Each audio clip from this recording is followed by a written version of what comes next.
It's good to be well. Can you tell us about the very first time in your life you were told that you might have a problem with your heart? Well, I'll go back even a little further. I'm familiar with heart disease because in the house that I grew up, my grandparents lived with me. My grandfather, who was probably in his 50s at the time, was already off work because of heart issues, not quite as well understood as what we have now, and came to St. John's and had some very primitive heart treatments and surgeries. My dad died in 1982 at the age of 49. Very similar symptoms. When I was 9, I was diagnosed with a heart murmur, and from then on I was followed, but not realizing where the disease was going. Before my dad died, of course, this became a bit more prevalent at 18 or 19, and then from there on I started getting followed, and after my dad died, we understood it was a genetic condition. And did you have any symptoms at that age, no, that early age? Very little, but I was told that I had asthma, and I found it.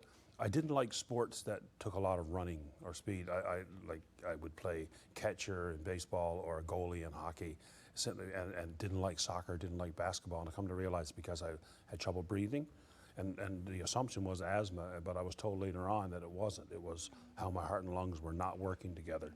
So that was probably the first sign. But other than that, no, I didn't. So receiving the kind of diagnosis you did at such a young age, did that affect you emotionally? How did you feel about it? I probably didn't feel a whole lot about it till my dad died. And I went through a period of, thinking, well, if I'm going to get this anyway, not really what's not the point, but, I broke up with the person who I'm now married to with the thought, like, what's the point anyway when you're going to probably die when you're 50? But, that's just a part of processing that whole thing, because it's not easy as a young person understanding that you may have a disease that may drastically affect your life or shorten your life. So you did indeed feel that you were living on borrowed time. Well, I mean, funny, because the original doctor who diagnosed me in Newfoundland, I was misdiagnosed in Montreal after an extensive checkup at the age of 17, told I had a bicuspid or split valve. And when I saw an internist, back when I started to college in St. John's, in 10 minutes he said to me, oh, no, you don't have that. You have a genetic condition called IHSS, a cardiomyopathy. You're not going to have any symptoms till you're past your 40th birthday, which my dad did. And at the age of 40 is when I really started to notice difference. But I, dealt with that. But I lived normally pretty well, just medications to mitigate enlargement of the heart and that kind of thing. Yeah, that's what I was going to ask you. So when you got to middle age, the medical treatment more or less kicked in, and it was. Well, the symptoms kicked in because I found myself in atrial fibrillation, at a very dangerous level. Ended up hospitalized a few months after that. Took a pacemaker, which I had for 18 months. Then I was about 42 then, and then one Friday walking down Kenmount Road for my usual Friday morning walk, I collapsed on Thorburn Road. My heart had stopped. And I went face onto the pavement, broke my leg, did a bunch of other damage, and basically hopped home because I was up the street from where I lived. And from there on, it became defibrillators and ablations and a whole bunch of processes. So what, your heart stopped and then started on its own again? Impact on the sidewalk was the diagnosis, but it was, So it was the fact that you fell that shocked probably, your heart? like, no one knows for sure, but that was the assumption at the time. Wow. It was that. So it was kind of scary for everybody. It was, So then on, it just got worse. The defibrillator went in, and that fired on a number of occasions, and well, you knew me from Gower Street, of course, and by that time I had gotten to a point where just doing normal things was very hard to function. And we saw my doctor back then in the fall of 2015, and finally said, this is enough of this. You need to give up work. So I was going to ask you, though, before that actually happened, what kind of impact did it have on your lifestyle and in the workplace? Well, Deanna describes it best. Deanna's my wife, of course, and she always says to people, it was as if our life constantly got chipped away at. Things you took for normal this year were not normal next year, so you had to adjust to where you went, what you did, the plans you made, how you functioned normally. And we became quite good at it. You know, she's very, very patient, and we became quite good at, the normal thing was to adjust to what was new. And so that was always constantly changing. So you always felt you could either resist it and become bitter about it, or you could roll with the changes and try to do the best you could. And that's what we tried to do. Our kids were always involved in the conversation. They knew from an early age what the score was, and we thought that was important. So all of this, all the way through, they've been very much a part of the whole process. It must have been scary for them, though. Had to be. Like, I mean, the first time I was hospitalized, they were probably 8 or 9. And I mean, as any kid, you know, you're around your dad, and you don't think they're going to end up in the hospital, and that's a big deal. And you know, especially with cardiac issues, and you're kind of over there hooked up to machines. There's not a whole lot you can, just waiting to get better to come home. So that has to be. And you know, then we worked through the whole idea of testing with them and all that kind of piece, but we really don't have anything to test against, because there's been a long time trying to isolate this particular gene. And a couple of times it felt like they were close, but still haven't isolated it. It's not like the ARVC gene, which is very common, that you hear a lot about in the news, and a lot of people suffer from, and many people have had transplants for. That's more of a, as I understand it, an electrical type of issue where the heart stops to function, almost like throwing a switch. And that's well known, well documented, and the research here is, you know, world renowned for that kind of thing. Is this a gene which is common in Newfoundlanders, or? We don't know, because it hasn't been isolated yet. Okay. They know it's genetic, I guess, by the way the disease performs and its predictability. I don't know the ins and outs of that, but the medical people are convinced it's genetic, and there are many forms. And so trying to track these things down in people, and not surprising if it would be in Newfoundland. I mean, you know, our close population, which makes us such a good genetic study. Yeah. And so it is. I mean, my dad died of what we assume is the same thing. My grandfather died of what we assume is the same thing. I have a cousin who had a heart transplant in Vancouver 3 years ago. She's younger than I am. So, you know, there's reason to believe that it is familial. Talk about your faith. Did that sustain you?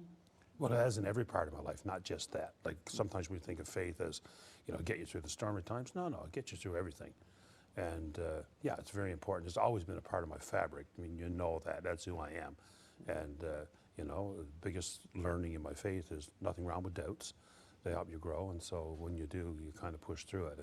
And for us, it's been very important. I mean, you know, you got to believe in something bigger than yourself. And, you know, even your worst day can be a good day. So eventually they suggested a heart transplant. First when the conversation came up early on in this whole process, because we knew that the progression of the disease was going to be constant towards an end game of a heart that was severely enlarged with very poor pumping capacity. And well, that doesn't bode well for anybody.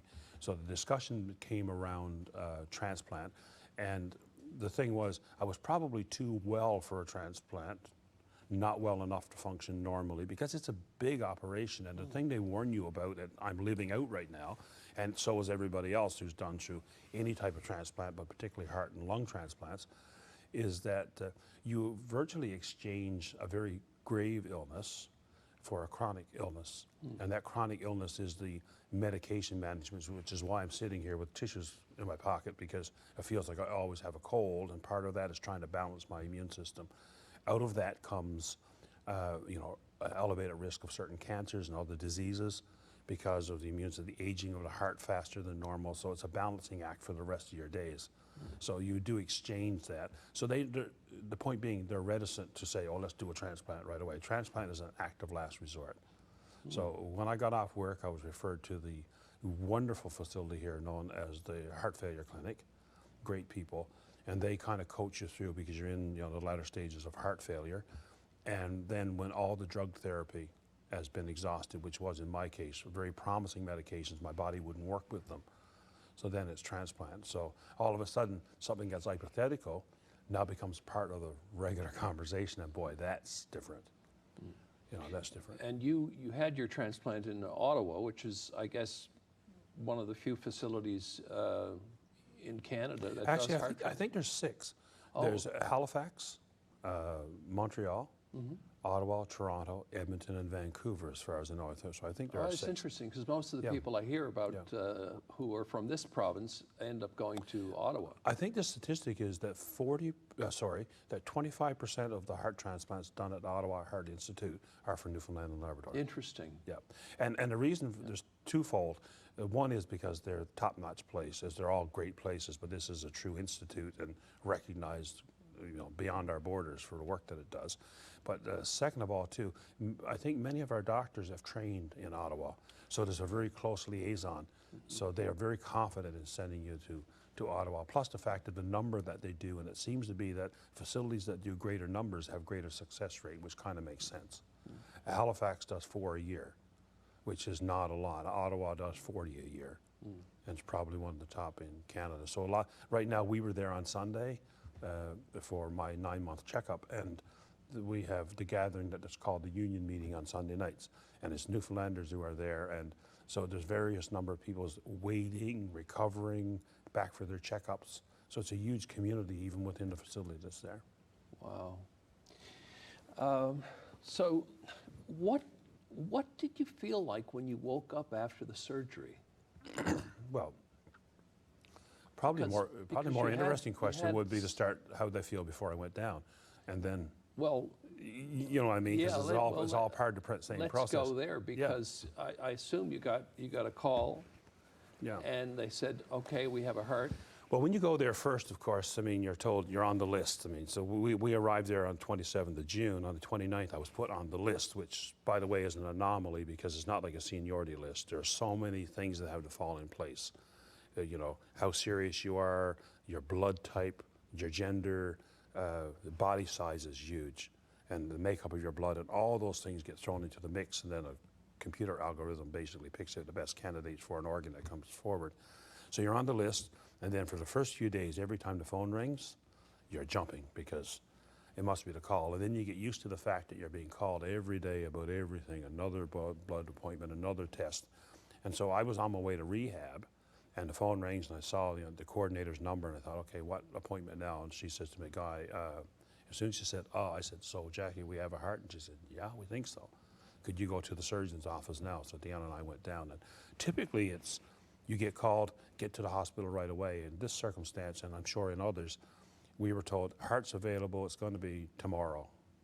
It ended up being 36 hours waiting. So that 36 hours was a bit strange because we knew 36 hours ahead of time that a heart was available.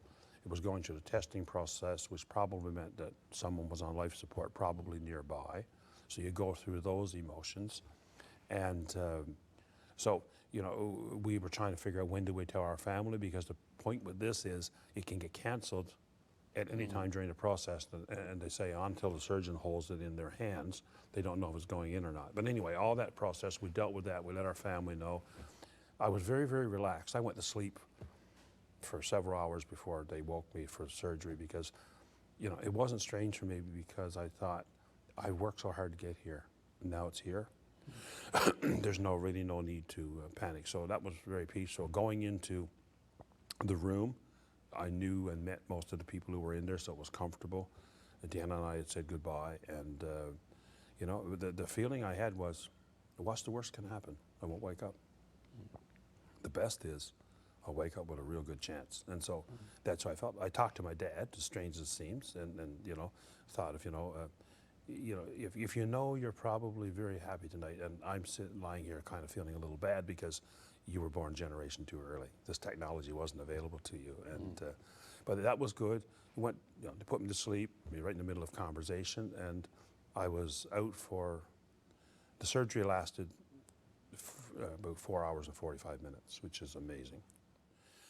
It finished on Thursday morning around 7 o'clock. They kept me sedated until 24 hours later.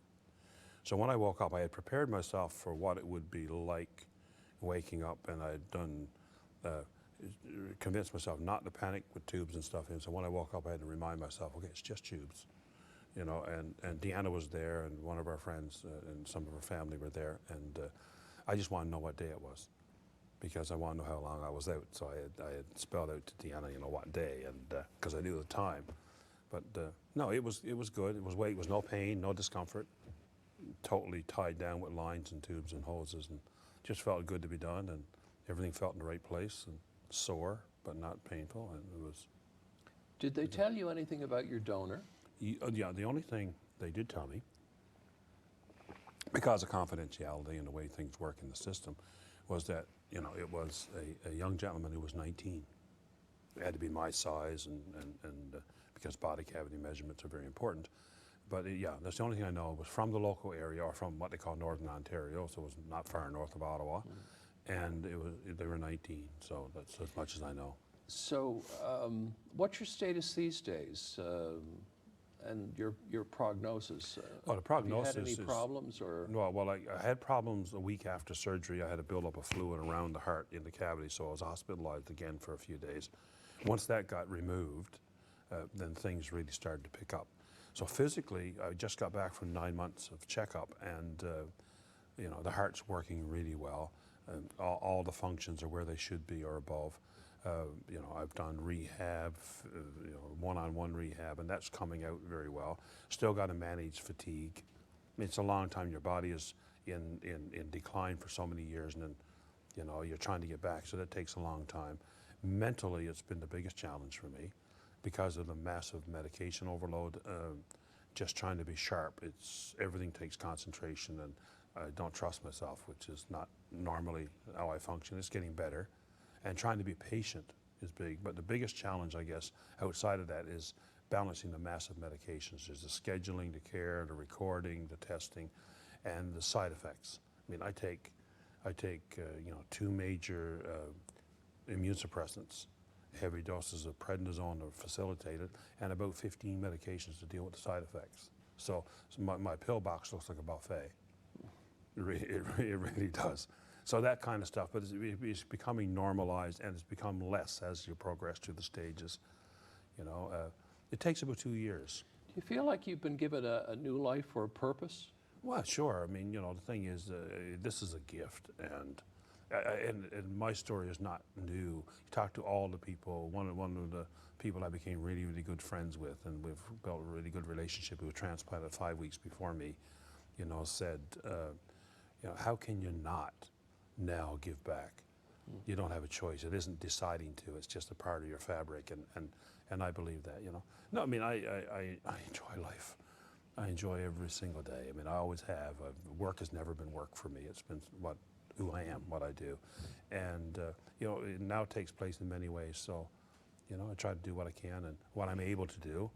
Trying to learn. I learned very quickly not to push it. Over Easter, I developed a very serious infection that came from antibodies in the heart that I didn't have. I was never exposed to the disease, fairly normal. Most people have it until your immunity dips, but I was seriously ill, and it's taken me months to manage that. So now I feel like I constantly have a cold. I pick up a flu if someone sneezes miles away, but that's a normal part of the process. So it will change going forward, because many of the things I took for granted now become very, very iffy for me, in the sense that I had to be very careful around infections, going to places where there's crowds who may have colds or other more serious things. So that changes really everything going forward.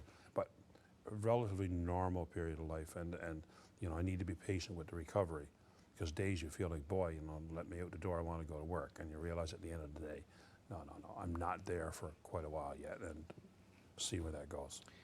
You've had an opportunity to meet with a number of Newfoundlanders who've been organ recipients, not just heart transplant recipients. How did that go, and what kind of discussions have you had with those people?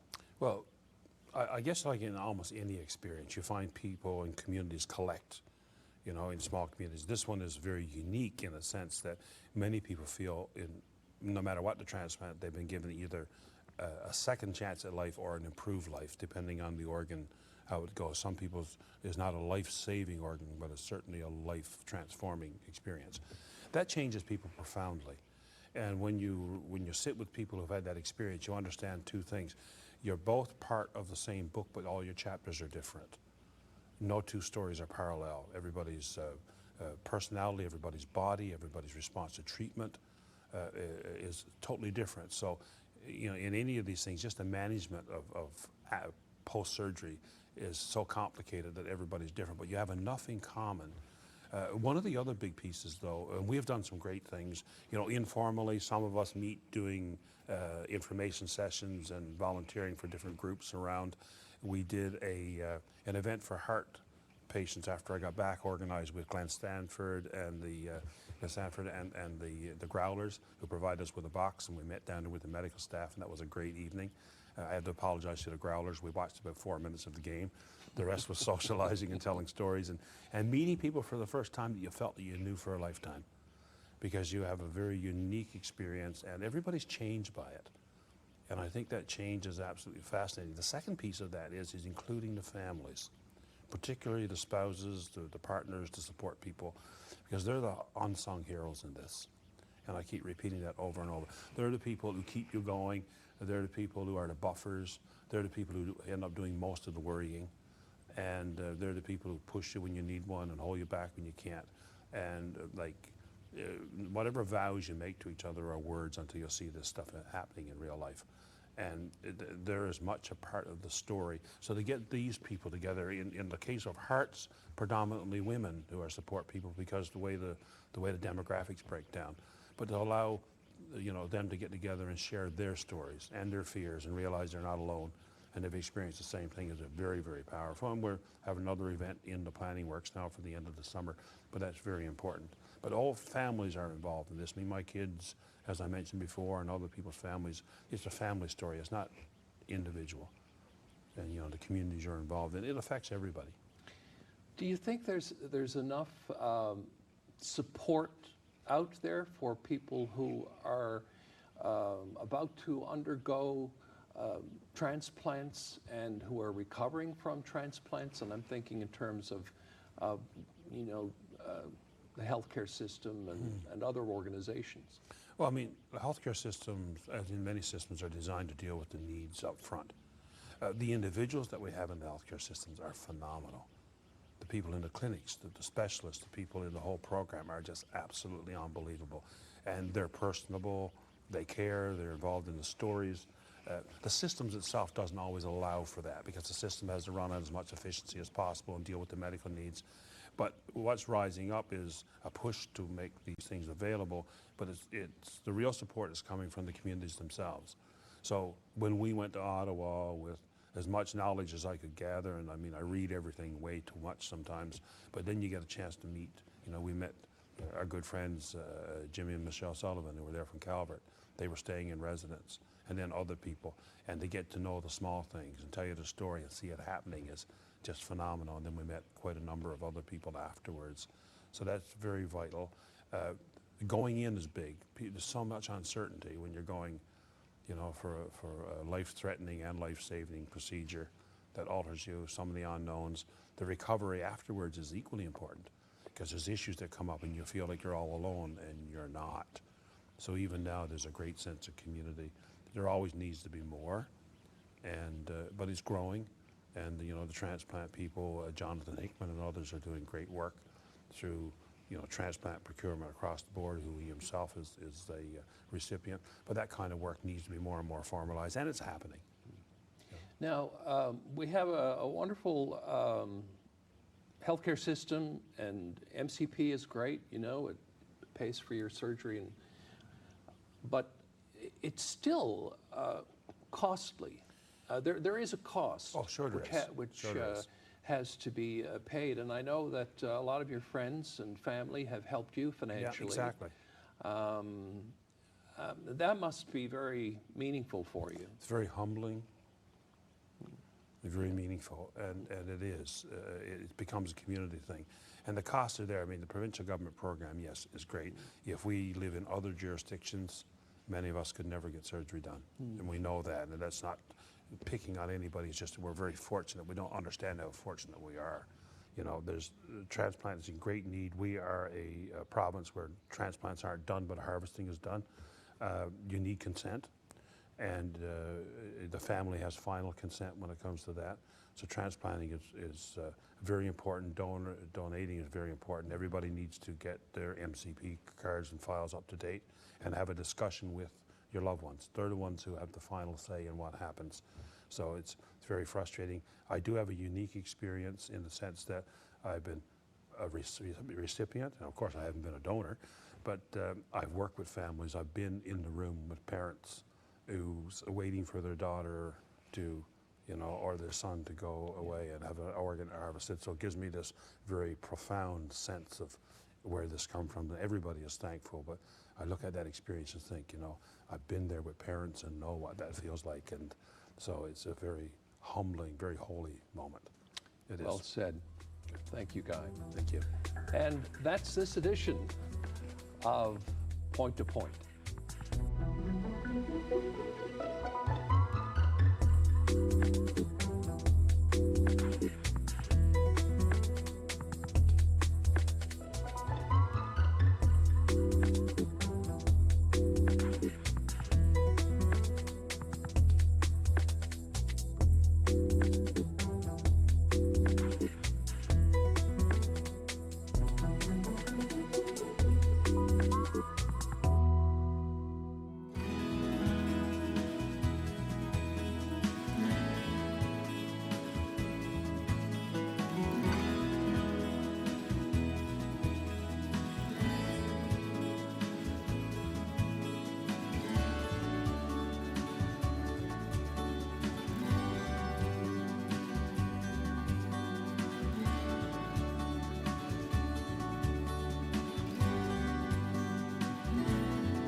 If you want convenience, Marie's Mini Mart is here for you. A one-stop shop for a variety of products, home-style breads, sandwiches, plus check out our freshly baked artisan breads and single-serve desserts exclusively at our in-store bakery on Frecker Drive. With 25 locations, wherever you go, there we are.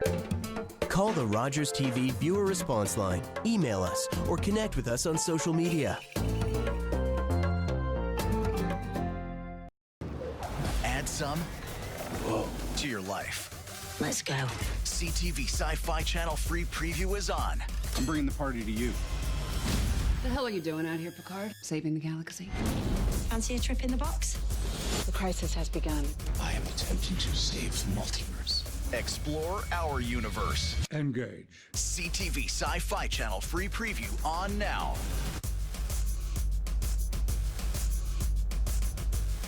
My husband is a wonderful man and a great father when he's not drinking. I'm so